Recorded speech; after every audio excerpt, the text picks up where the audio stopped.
الحمد لله رب العالمين،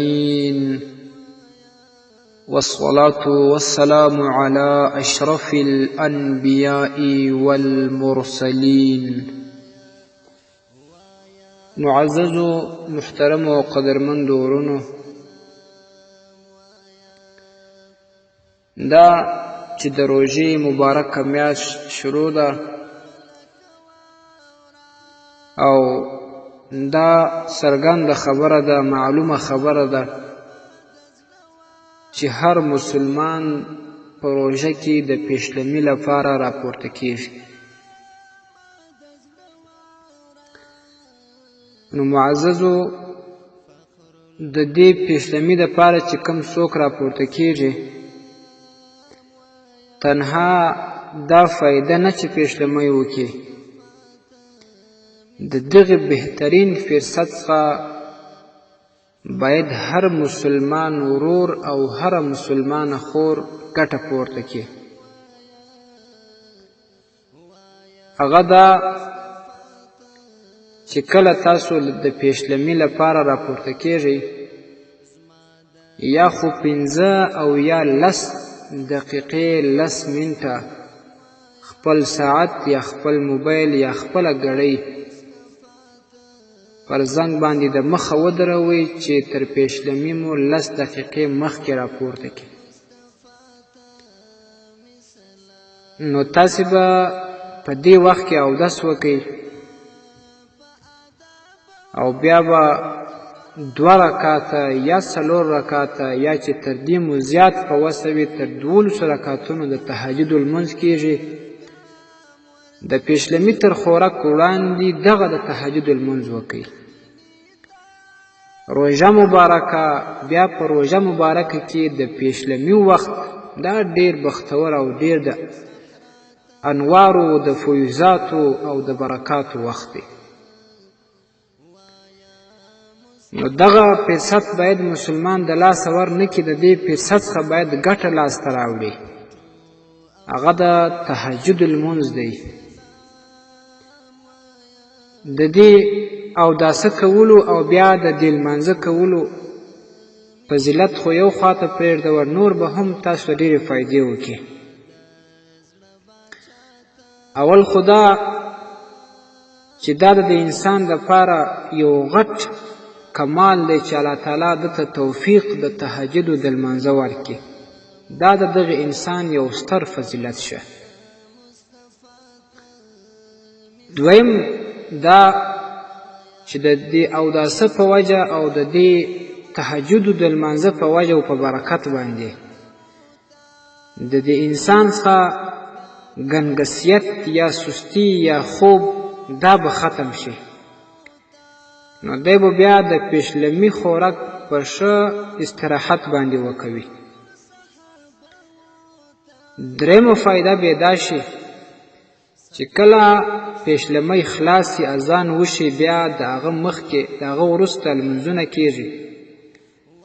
دې وخت کې خامخا بیا 10 منټه 15 منټه 20 منټه تیریږي. دې وخت کې به دی په اوداسه باندې وي، د مخه به یې اودس وي، تلاوت به وکړي یا به ذکر و اذکار یا درود شریف وایي. څومره زیات فواید ښوده دي.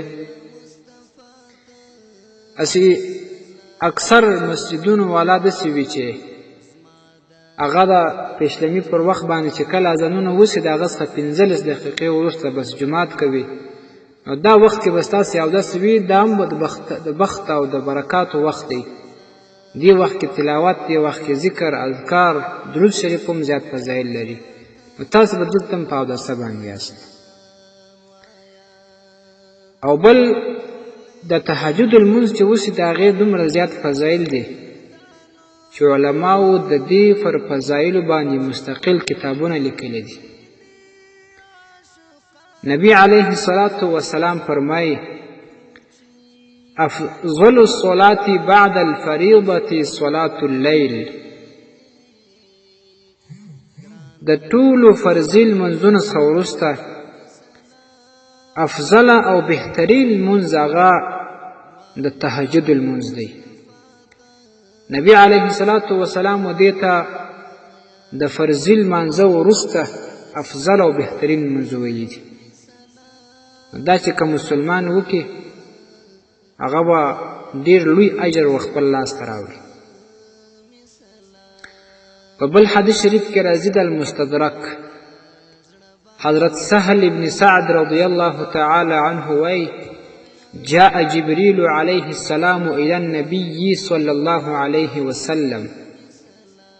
جبرائيل امین علیه السلام نبی کریم صلی الله علیه وسلم تراغی ورتوی یا محمد صلی الله علیه وسلم شرف المؤمن قيام الليل وعزه استغناؤه عن الناس.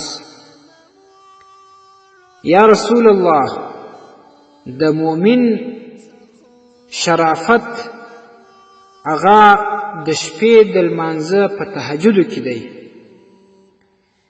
او دا شان د مؤمن عزت هغه د خلکو څخه په بېنیازه کېدو کې دی چې د خلکو څخه بېنیازه وي بې پروا وي چاته تمه نه لري. په دې کې د مؤمن عزت دی. نو د تهجدو په لمانځه کې د مؤمن دپاره یو شرافت پروت دی. دغه لمونځ چې څوک کوي دغه مؤمن به شریف وي. بل حدیث شریف کې راځي سلمان فارسی رضی الله عنه وایي رسول اکرم صلی الله علیه وسلم وفرمایل چې ای زما امتیانو تاسې د شپې پر لمانځه باندې یعنې پر تهجد باندې همیشه والی کوئ. وایي ځکه چې دغه د شپې لمونځ دا د تهجد لمونځ دا د مخکینی صالحینو خلکو عادت و. او دویمه فایده دا ذکر کړې د نبی علیه الصلاة وسلام چې د تهجد لمونځ تاسې و خپل رب ته نږدې کوي. دریمه فایده یې دا ذکر کړې ده چې د تهجد لمونځ ستاسې د ګناهونو لپاره کفاره ده. او څلورمه فایده یې دا ذکر کړې ده چې د تهجد لمونځ د ګناهونو مانع ګرځي. او پنځمه فایده یې په دې حدیث شریف کې دا ذکر شوې ده چې تهجد لمونځ د بدن څخه سستي د بدن څخه مرضونه ورکوي. معززو په دې کې څومره صفات رااله. د صالحینو عادت په انسان کې راځي. د ګناهونو کفاره یې کیږي. د ګناهونو د کولو مخنیوی یې کوي. د بدن د جسم د سلامتیا سبب ګرځي. په دې کې نوم زیات فضایل دي چې که زه تاسو ته د دې متعلق صرف احادیث بیانوم هغه د خلاصېدلو نه دي. حضرت جابر رضی الله تعالی عنه وایي نبی علیه الصلاة والسلام وفرمایل من کثرت صلاته باللیل څوک چې د شپې لمونځ ډېر کوي پر هغې باندې همیشه توب کوي حسن وجهه بالنهار د هغه به مخ د ورځې ډېر ښایسته وي او ډېر نوراني به وي. هر څوک چې ورته ګوري هغه ته به خوند ورکوي چې د دې په مخ کې څومره نور پروت دی. ده به د شپې د تهجد لمونځ کړی وي. امام حسن بصري رحمه الله ته چا وویل ما بال المتهجدین من احسن الناس وجوها دا څه وجه ده چې دا تهجد لمونځ کوونکي خلک په تمامو انسانانو کې نورانی مخونو والا دي. نو حسن بصري رحمه الله ورته وایي لأنهم خلوا بالرحمن فألبسهم من نوره نورا. دوی د شپې د الله رب العزال سره یو ځای سوي.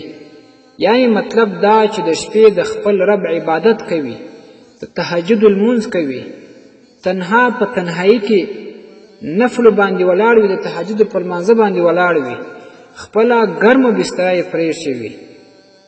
نو دغه خلک په دې وجه نوراني دي چې الله تبارک وتعالی د خپله نور څخه دوی ته نور ورکوي. نو دوی په دې وجه باندې نوراني دي. معززو دا فضایل زیات دي. باید هر مسلمان د دې لوی فرصت او ستر فرصت څخه ګټه لاسته راوړي. یوه زیاتي مسله ده هغه بعضې ځوانان داسې وي چې دا د روژې په میاشت کې دوی د شپې خوب نه کوي، کله یو ځای مجلس کې، کله بل ځای وي، کله بل ځای. نو هغه به دا ګمان کوي یاره چې د تهجد لمونځ به نه صحیح کېږي تر څو چې خوب ونیسي. نو خوب خو یقیني ورته سنت دی چې څوک خوب وکړي بیا راکښېني، او هغه کسان چې خوب ونه کړي ټوله شپه ویښ وي هغه هم تهجد کولی شي. هغه هم تر دغه وخته که ویښ وي چې د شپې تر نیمۍ حصې وخت تیر سي، دا وخت د تهجد لمونځ شروع دی. که چا خوب کړی و راکښېني نو دا سنت طریقه ده، او که چا خوب نه وي کړی بس دغه وخت د پیشلمي پر وخت باندې هم د تهجد لمونځ کولی سي. د رکعتونو تعداد د 2 رکعتو څخه نیولې تر 12 رکعتو پورې د دې تعداد دی.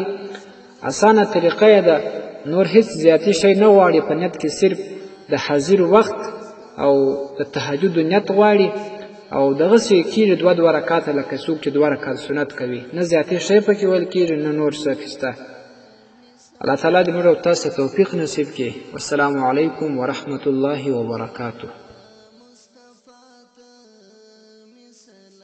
تاسې د اسلامي پوښتنو ځوابونکی مولوي حکیم الله صابر الحنفي صاحب د پوښتنو لپاره د رابطې نمبر 0029314 و 88 440. والسلام.